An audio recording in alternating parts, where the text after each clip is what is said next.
Hi friends, welcome to the Bible Project Daily Podcast. The project is to work through the entire Bible, chapter by chapter, verse by verse. And today you rejoin us in our second part of our little time we're going to spend in Genesis chapter 31, looking at this story of this conflict, if you like, between Jacob and Laban, his wives Rachel's and Sarah's father, and we're reaching this point where there's a real bit of a clash going on. But before we launch off, just by way of introduction, I'd like to remind you that there's always a transcript of each and every one of these talks available in any episode notes of any audio version of the podcast that you might be listening to. Now, the vast majority of people listen to the podcast, so within that, wherever you happen to be receiving it from, you'll find an episode notes page which gives the transcript. And I'd just like to remind you that these transcripts and the talks themselves, I put them out there in the public domain. They're free for you to use them and utilize and do what you want with them.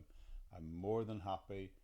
Run with them with my blessing. Use them to create your own Bible studies or just use them for your own devotional time. But maybe if you're interested or if you're called to preach or to teach, I'm more than happy for you to do what you want with them. It's nice to have a credit for the podcast if you're doing that, but it's not necessary. It's yours to get it out there and to help people introduce the rhythm of the Bible into their daily lives. If you do happen to be part of that group who watch the videos version of the podcast on Facebook or YouTube, then there'll be a link there along with some other links, but the link through to the audio version in Buzzsprout will be there from where you can download the transcript of what I've said. But anyway, that's it. By way of introduction, thank you for joining me. I really appreciate your prayerful encouragement, and nothing encourages me more by just seeing the number of people who are listening every day.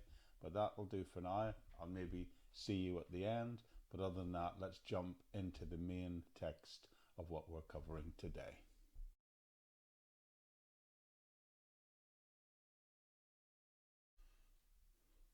Okay, today's section, which is going to cover the middle part of Genesis chapter 31, I've called the final showdown. So we're going to pick up the story again. It's a long chapter, and there have been and there's going to be lots of twists and turns in the 55 verses that the story covers. But today we're picking up the narrative in verse 22, where it tells us this. On the third day, Laban was told that Jacob had fled. Taking his relatives with him, he pursued Jacob for 7 days and caught up with him in the hill country of Gilead. Then God came to Laban, the Aramean, in a desert at night and said to him, "Be careful not to say anything to Jacob, either good or bad." Just out of interest, describing Laban as an Aramean is what we would today call where we would today call modern Syria. Now, the first question this might raise in your mind is why 3 days before Laban is told and decides to go off in pursuit of Jacob? Well, you may remember, if you were with us previously, in the last chapter when we looked at that, we were told that Laban moved his family 3 days away from Jacob. So that's why the news would take 3 days to arrive. So he's now discovered that Jacob has gone with his wives, which were his daughters, and he's taken them with him. And he's taken all the flocks and herds. They're all gone. They've left lock, stock, and barrel, so to speak. Laban then sets off and pursues them, and it takes 7 days, which is not surprising because remember, Jacob had a 3-day start, so we shouldn't be surprised that it took 7 days to catch him up. And it says that he catches him up eventually near the mountains of Gilead. Now, we know God had been protecting Jacob, and he will continue to do so. And in this case, he does so by speaking directly to Laban in a dream. And this is what he says. Now, Laban probably is in a response of anger chasing Jacob. So God appearing to him is really probably giving him an opportunity to just reflect on the situation. And it tells us this: Jacob had pitched his tent in the hill country of Gilead when Laban overtook him, and his relatives camped there too. Then Laban said to Jacob, "What have you done? You deceived me, and you've carried off my daughters like captives in war. Why did you run off secretly and deceive me? Why didn't you tell me so that I could send you away with joy and singing to the music of timbrels and harps? You didn't even let me kiss my grandchildren and my daughters goodbye. You have done a foolish thing. I have the power to harm you. But last night the God of your father said to me, be careful not to say anything to Jacob, either good or bad. Now you have gone off because you long to return to your father's household, but why did you steal my gods?" Jacob answered Laban, "I was afraid because I thought you would take your daughters away from me by force. But if you find anyone who stole your gods, that person shall not live. In the presence of our relatives, see for yourself whether there is anything of yours here with me, and if so, take it." Now Jacob did not know that Rachel had stolen the household gods. All right, Laban, you see, is upset, and you might say justifiably so. He didn't have a chance to say goodbye to his daughters, and so he catches up here and he rebukes and he reprimands Jacob. But then he ends up saying, he concludes his little statement by saying, "Why did you take my household gods?" So this is something that's clearly a big thing for him. "I understand," he says, "that you might have wanted to leave and go back to your father's house and back to your land. I understand that, but why did you take my idols with you?" Now remember, Jacob doesn't have a clue about these stolen idols. He didn't know that they'd been taken. So he answers truthfully when he says, well, first of all, he says he was afraid and he left because he thought Laban might take his daughters back by force. But he also says, well, he didn't steal the idols, and if he finds anyone who has the gods, that person should not live. Now remember, Jacob did not know that Rachel had stolen them. Can you see what he's just done by making this statement? He's potentially pronounced a death sentence on his wife Rachel. "I haven't got them," he says, "but if you find them here, you can kill the one who has them." It's interesting, isn't it? I bet you can't wait to find out what's going to happen. I think if this was a story on television, this is the point where they'd have a commercial break to try and build some tension. Well, I hope you're sitting next to your seat, because what's going to happen when Laban searches for them? Picking up the narrative in verse 33, it says, "So Laban went into Jacob's tent, and into Leah's tent, and into the tent of the two female servants, but found nothing. After he came out of Leah's tent, he entered Rachel's tent.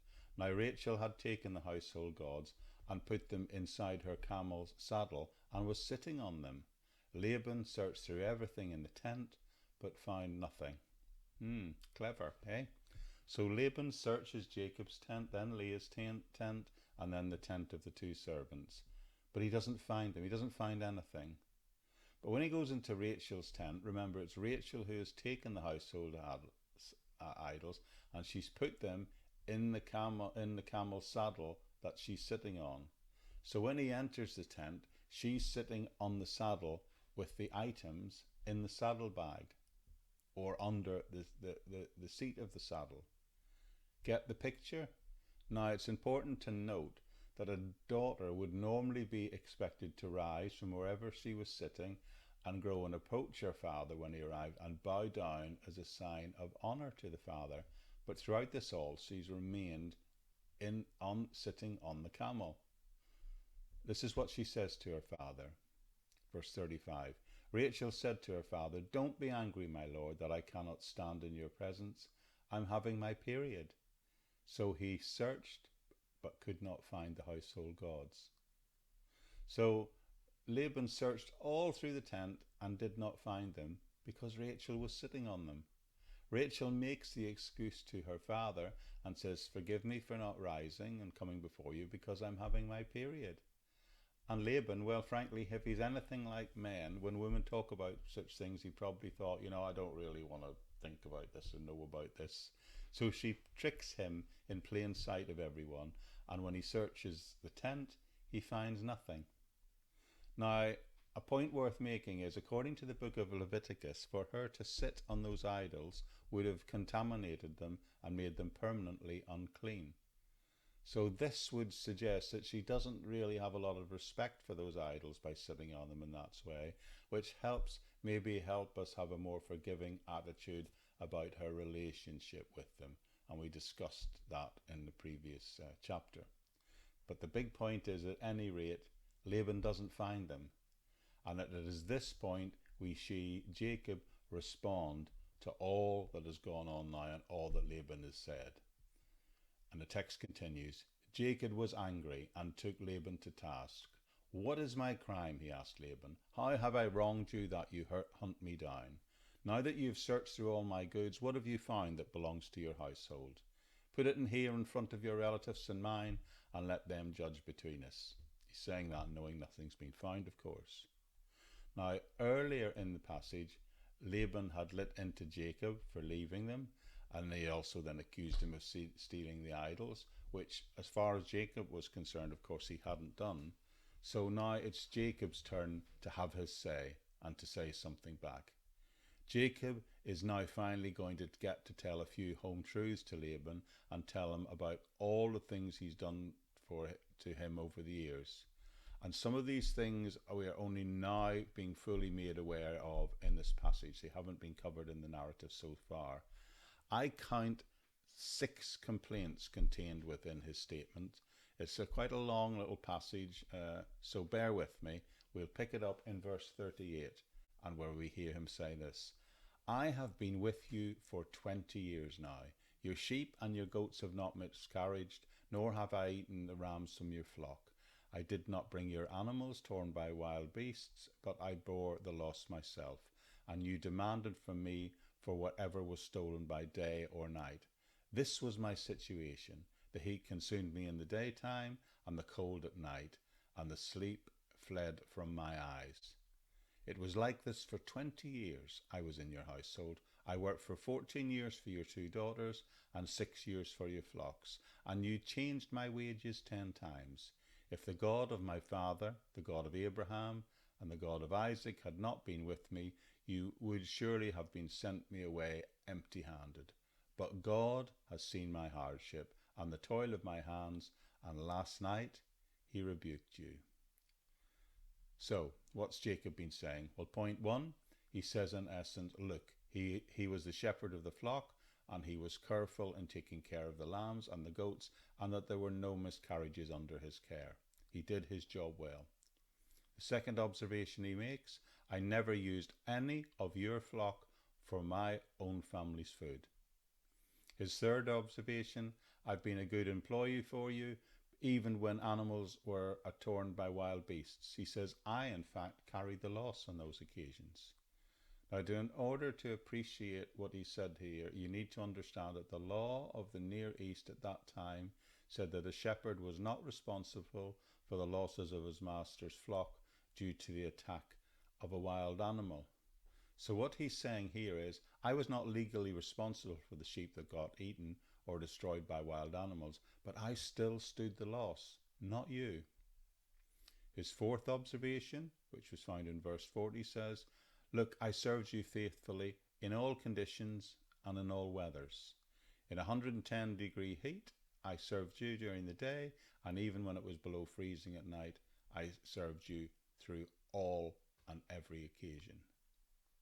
Number 5, he reminds him that he stayed loyal to his house for 20 years, even though during that time he has changed his wages 10 times. Wait a minute, you might be thinking, he served 7 for Rachel and 7 for Leah. So 20? Well, 20 comes from the deal they made in chapter 30, the previous chapter. He wanted to leave Laban, and Laban had said at that point no. After he completed his 14 years for Rachel and Leah, he wanted to leave, but Laban said, no, I want you to stay. And that's when they made a new deal about spotted and speckled animals. You'll remember that. So apparently at this point, he has worked for him now. He's done the 6 years of that, which now means he's been with Laban for 20 years. And what he's saying in this passage is that for 20 years, he's faithfully served him. And he's always been faithful to him, even though Laban kept changing the terms of the original deal that they made. We are finding out about things that have gone on here that have not been mentioned before. And at one point he's telling us that during this 6 years, he's changed it. He said, initially he said you can have the speckles, but when they were seen to start multiplying, he changed it and said, no, you just have the spotted. So at this point, we're really finding out the full extent of just how dodgy a character Laban was. Then Jacob makes the final observation in verse 42, and it says that if it hadn't been for God watching over me, that he would have been ruined many, many times over. He's been through it all, he says. As a matter of fact, had it been left to him, to Laban, he would have been cheated out of everything. In other words, he's telling it like it is, but he's also referencing and giving thanks for God for carrying him through, for God for being with him, just like his father Isaac had done before him. And he finishes his statement by saying, God has seen my affliction and the work of my hand. So he's saying God's seen it all.